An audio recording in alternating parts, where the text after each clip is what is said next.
বন্ধু বান্ধৱীসকল, কেন্দ্ৰত পুৰণি পেঞ্চন সন্দৰ্ভত কেন্দ্ৰৰ ডাঙৰ সিদ্ধান্ত। আমাৰ কেন্দ্ৰ চৰকাৰৰ অপিএছৰ ক্ষেত্ৰত কি ডাঙৰ সিদ্ধান্ত লৈছে সেইটো আমি জানি লওঁ। এতিয়া আপোনালোকে জানে যে আমাৰ ভাৰততে 5খন ৰাজ্যত অপিএছ চলি আছে।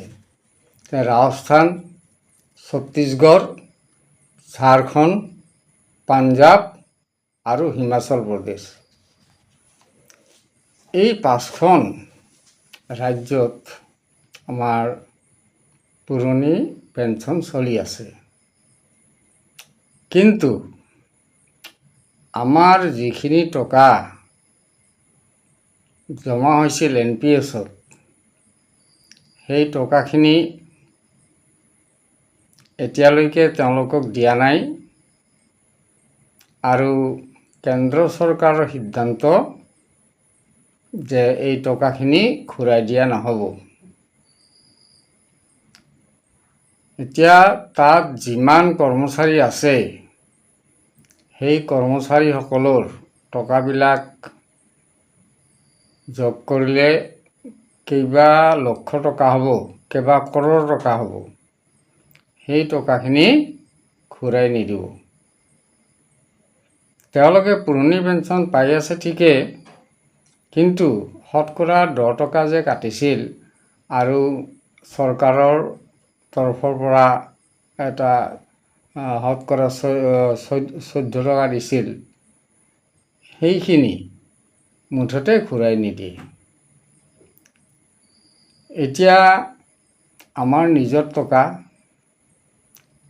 যদি মোৰ অপিএছ হয় বা পুৰণি পেঞ্চন হয়, তেতিয়াহ'লে পুৰণি পেঞ্চনত GPF-ৰ টকাখিনি গোটেই ঘূৰাই পায়। কিন্তু ইয়াতো তদ্ৰুপ যদি পুৰণি পেঞ্চন হৈছে, তেতিয়াহ'লে আমাৰ NPS-ৰ টকাখিনি GPF-ত ট্ৰেন্সফাৰ হ'ব লাগে। GPF-ত ট্ৰেন্সফাৰ হৈ টকাখিনি আমি পাব লাগে। এই টকাখিনি নিদিয়ে।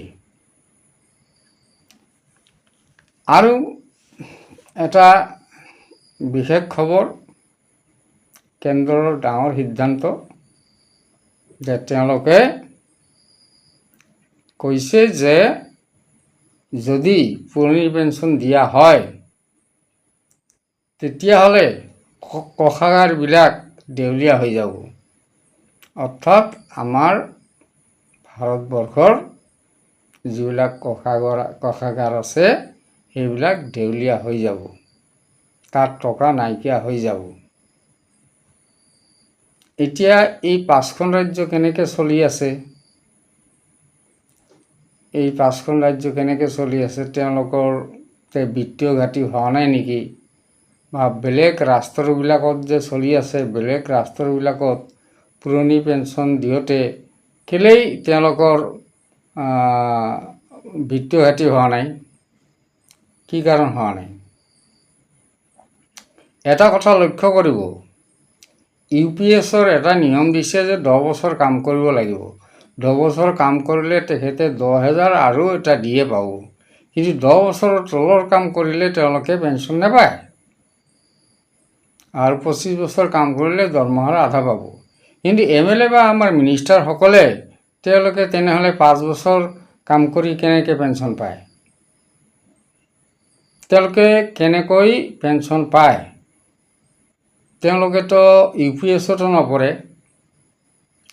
তেওঁলোকে UPS-তো নপৰে, কিন্তু OPS লৈ আছে, পুৰণি পেঞ্চন লৈ আছে। আমাৰ MLA মিনিষ্টাৰবিলাকে পুৰণি পেঞ্চন লৈ আছে। 5 বছৰত কেনেকৈ পুৰণি পেঞ্চন পায়? যদি এখন দেশ এটাই নীতি হ'ব লাগে, এখন দেশত দুটা নিয়ম হ'ব নোৱাৰে। মই ৰজা কাৰণে মই এতিয়া মোৰ ইচ্ছামতে মই পেঞ্চন ল'ম, মই পুৰণি পেঞ্চন ল'ম, আৰু আপোনালোকে প্ৰজাবিলাকে 1200, 1300, 1400, 1500 এইখিনি টকা লৈ আপোনালোকে সন্তুষ্ট হৈ থাকক। এইটো নিয়ম হোৱা নাই, কোনো নিয়মে হোৱা নাই। এতিয়া দিল্লীত আজিও আন্দোলন চলি আছে, আজিও বিশাল লক্ষ লক্ষ মানুহ, ৰামলীলা ময়দানত লক্ষ লক্ষ মানুহ, লাখ লাখ মানুহ জমা হৈছে। তেওঁলোকে কৈ আছে আমাক OPS লাগে, কিন্তু চৰকাৰে কৈ আছে আমি OPS নিদিওঁ। কি হ'ব এইটো? তেওঁলোকে NPS-তে ৰাখিব। তেওঁলোকে NPS-তে ৰাখিব। চৰকাৰৰ এটা ডাঙৰ সিদ্ধান্ত, কেন্দ্ৰই এটা সিদ্ধান্ত লৈছে যে তেওঁলোকে পুৰণি পেঞ্চন নিদিয়ে। পুৰণি পেঞ্চন যদি নিদিয়ে, তেতিয়াহ'লে আমাৰ এই কৰ্মচাৰীবিলাক কেনেকৈ চলিব বৃদ্ধ বয়সত? এই দেশখনটো চলাই আছে আমাৰ কৰ্মচাৰীবিলাকে। যদি অফিচ কাছাৰীত কাম নকৰিলেহেঁতেন, স্কুলত কাম নকৰিলেহেঁতেন, তেতিয়াহ'লে দেশখন কেনেকৈ চলিলেহেঁতেন?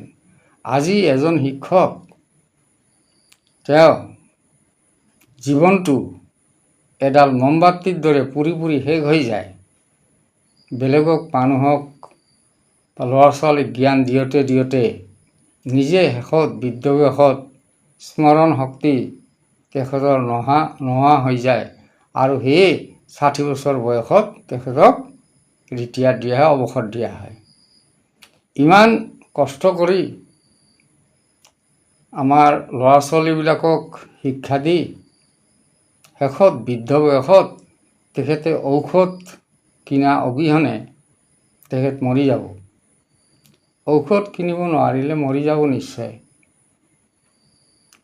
গতিকে এটা চাকৰি কৰি যদি শেষত ঔষধ কিনাৰ পইচাখিনি নাথাকে, তেনেহ'লে এই চাকৰিটো কৰি কি হ'ল?